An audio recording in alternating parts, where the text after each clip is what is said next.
And Israeli military says it intercepted a missile launched from Yemen targeting the country. Well, in the latest attack by the Houthi militants, sirens were heard in several areas of Israel early on Friday as the IDF said it downed the missile. However, the group was not yet claimed responsibility for the attack.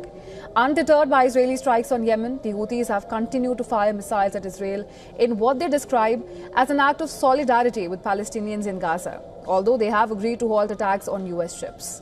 The Israeli military, meanwhile, has ramped up its offensive in recent days in the Gaza Strip.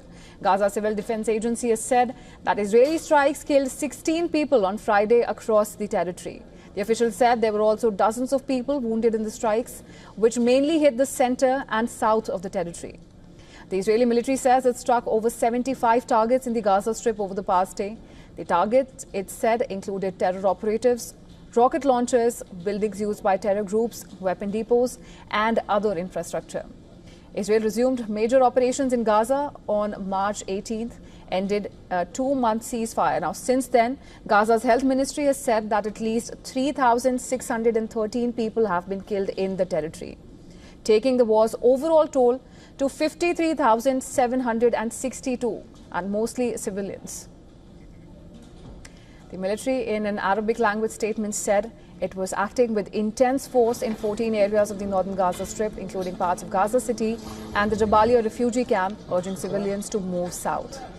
Well, the latest evacuation warning came hours after the United Nations said it had begun distributing around 90 truckloads of aid in Gaza, the first such delivery since Israel imposed a total blockade on March 2nd. The World Food Programme later said a handful of bakeries had resumed making and distributing bread, while the United Nations said that some trucks were intercepted by the residents. WHO Chief Tedros Adhanom Ghebreyesus urged Israel to have mercy in the Gaza war and insisted that peace would be in Israel's own interests. At the WHO Annual Assembly, he said the war was hurting Israel and would not bring a lasting solution.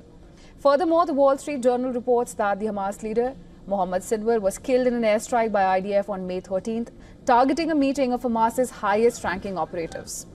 Militant group's Rafah Brigade commander Mohammed Shabana was among the top operatives killed in the strike. Meanwhile, Israelis and families of hostages in Gaza rallying in Tel Aviv expressed disappointment after an Israeli delegation holding Gaza ceasefire talks in Qatar reportedly returned to Israel.